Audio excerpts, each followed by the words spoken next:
Ladies and gentlemen, my name's Paul. Hopefully you're having an amazing day. Is it true? Can AMD take not only the performance crown in traditional rasterization performance, but also compete with Nvidia with a lower power consumption as well? Well, according to what I'm hearing, this very much might be the case going forward. RDNA 3, of course, is going to launch next year. I'm hearing it's going to be the second half of next year.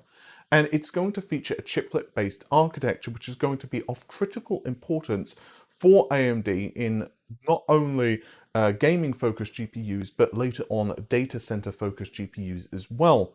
And of course, we've discussed the benefits of chiplets multiple times in other videos, so I'm not going to go into them here. But we've already seen key patents to show the direction AMD are going, including, but certainly not limited to, active bridges, which allow the GPU's chiplets to communicate across, well, one another, but also share and unify cache as well.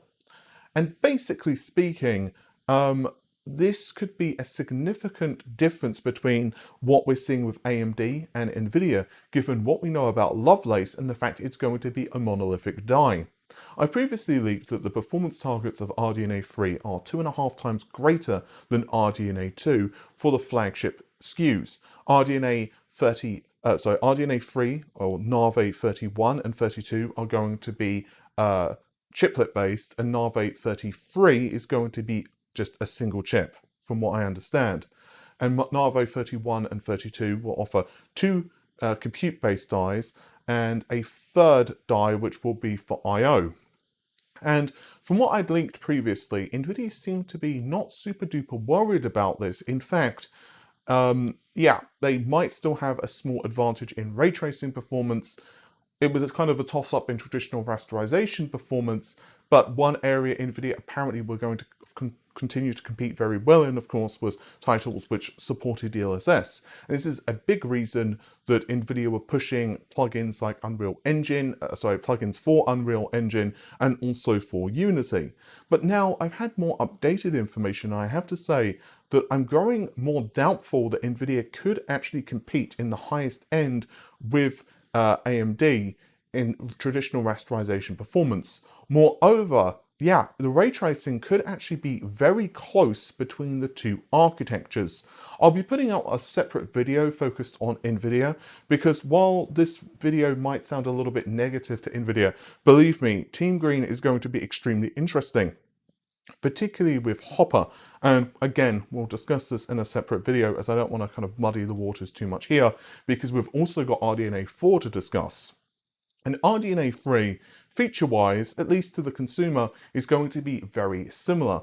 Obviously, we have chiplets and all of that stuff, but software and whatever else are going to be very similar from what I'm hearing. There are going to be some performance benefits, and I'm also hearing there are going to be tweaks, for example, in the geometry pipeline of the GPU and some other bits and bobs, but ultimately, most of the features are going to be very similar.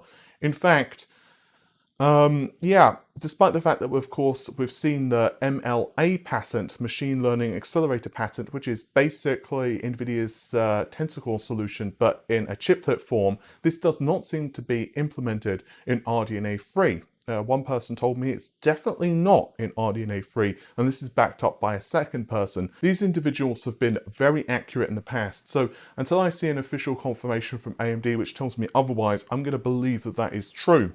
But one thing that I was told when I asked them, what about RDNA 4? Do you know about that? And they were said, yeah, we're not ready to talk about that yet. And, well, yeah, now my newer source, again, this is backed up by a second one, seems to be indicating to me that there will be a better feature set and ecosystem with RDNA 4. And I do wonder, and I please want to stress, this is speculative, but I do wonder if this means that the MLA chiplet is going to be in RDNA 4 and not RDNA 3. And if so, I wonder how it will be implemented. Will we see still, let's say, two compute-based dies, an MLA and then an I/O die? How will that work? I honestly don't know. Again, I'm just spitballing. However, getting back to the actual main point of the video, RDNA 3, if what I'm hearing is true here, it could be a monumental moment for AMD in its fight against Nvidia. Because as I'm sure you're aware, you know, Nvidia have basically held the crown. The 6800 XT is an amazing graphics card. Don't let me tell you or anyone else tell you otherwise. It's an amazing GPU, but feature-wise, Nvidia are on top. Performance, it's kind of a wash in rasterization. Some people are going to say that Nvidia are better, others are going to say AMD are better. I would say that the SAM implementation of AMD is better than the resizable bar implementation of Nvidia, and so on and so on. But overall, you can make very good arguments both sides, and personally, I am kind of preferring ray tracing on Nvidia's architecture. I'm a big ray tracing fan, which is one of the reasons I generally game on my 3080. But I really love the 6800 XT and messing around with it. It's super fun to tweak and overclock as well. So honestly, especially in today's market, I don't think you can go wrong with either card. So getting back to the point though, this would be really interesting if AMD were on top in not only rasterization performance, not only power consumption, but they were able to also compete extremely well with hardware-based ray tracing. And I'm also hearing that AMD are rather frustrated at the moment with the situation at TSMC. Obviously, the PlayStation 5 as well as the Xbox launch gobbled up a huge amount of AMD's 7nm capacity at the launch of the consoles. This is one of the reasons that getting hold of, for example, a 6800 XT was basically just nigh impossible, because the vast majority of the capacity went towards the console, because there were, let's say, agreements in place for this to occur. I've discussed this at length several times at this point.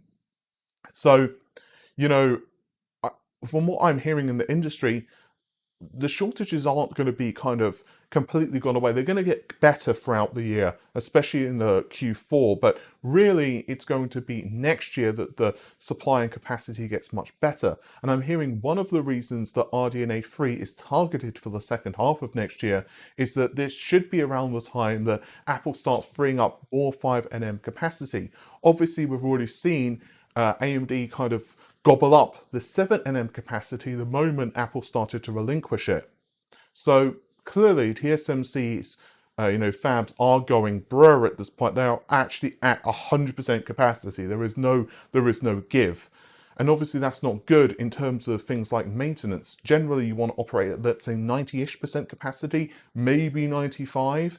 So not only do you have the ability to kind of shut down certain fabs, certain production for a while, for example, let's say you need to do maintenance on the hardware or whatever, but also if there's like, oh my goodness, this product is just going crazy, we need to quickly produce X number more, you've got that extra capacity that you can sell, but you can't do that at this moment because, again, TSMC's 7 nanometer fabs are just absolutely booked out, and Apple at the moment, of course, are on 5nm, but they want to also transition. I also want to say that from everything I'm hearing from a ton of different people, 2024 is going to be incredibly interesting, along with 2023, but particularly 2024. Not only will Hopper be incredibly good, I'm hearing that, everything from it's crazy to it's ridiculous and, various other synonyms of pretty much the same terms. But RDNA 4 is absolutely ridiculous as well, with AMD basically putting in everything. They are throwing the kitchen sink into this thing. Seriously, if you were to, look into the silicon, look into it real close with a magnifying glass. Okay, maybe not quite a magnifying glass. You need a little bit of a bit more powerful than that. But, there will literally be a kitchen sink etched into the silicon, because they know everything is needed. And CDNA 2 is going to be pretty good. It launches end of this year, hopefully. But again, CDNA 3 is really where it's at. And I don't mean to say, that you shouldn't be excited about RDNA 3, or that, the next 12 months, for example, in tech is just kind of like, you shouldn't buy anything, because RTX 30, for example, or the RDNA 2 class cards are really damn good. And we are talking about products which don't release for, 2 years, for example, down the line. I'm just trying to tell you guys that this stuff is going to be amazing. And I know Intel's CPUs have been a meme at this point, and believe me, I totally get people being a little bit blurk on Intel's processors, but Intel's latest stuff is looking very good. And I mean, to be clear here, stuff after Alder Lake, but I'll discuss CPUs in a separate video because CPUs are a whole thing, especially when we start taking into AMD's non-x86 plans. Again, I'll discuss that in a separate video though. So my personal thoughts are I'm going to be glued to RDNA 3 leaks, and I'm going to be so excited just to test one of these cards out, honestly. I'm going to be ultra excited to test out a I don't know what the SKUs are eventually going to be, kind of shaken up to be. So what I'm about to say is just speculative, but I'm going to be ultra excited to test out, let's say, a 7600 XT, which let's assume for sake of argument has 80 compute units, and then pitting that against a current, flagship RDNA part, or comparing how the different SKUs kind of deal against, their predecessors. It's going to be really interesting, in my opinion, as there are so many major advancements at the moment in game engines. Obviously, Unreal, Nanite, Nanite and Unreal Engine 5 are going to really change the industry, at least in my opinion. So yeah, bottom line, I think RDNA 3 and RDNA 4 are going to be monumental architecture releases, probably more important than RDNA 2. And I think that it could be the first time that we actually see Nvidia on the defense, which would be very interesting for me because I don't think we've seen Nvidia on the defense. I can't even remember, to be honest. Like, when was the last time we saw Nvidia on the defense in terms of like consumer graphics? I'm trying to, I'm just trying to think. Like, this is off the top of my head. I did not rehearse this in the video. Obviously, Pascal, Nvidia were ahead. Turing, they were ahead. Maxwell, they were ahead. Kepler. We're going to have to go back so many generations. Like, you can argue cards like the R9 290 were pretty damn good. Against, let's say, the 780 Ti, there was AMD were hotter, but, you could argue, you make really good arguments, especially with tech like asynchronous compute. So, if you go back, you can certainly see AMD or even ATI at points giving Nvidia quite the kicking. Does anyone remember cards like the 9700 Pro, 9800 Pro? God, I feel so old just saying that. Anyway, I think that's just about it for this video, guys. There's a lot more that I have to discuss, but I want to kind of break up topics a little bit more because I know sometimes my videos get really long and I've covered so much stuff in the same video. So I think that, I kind of want to separate things a little bit more. But with that said, thank you very much for watching. Take care of yourselves. Bye for now.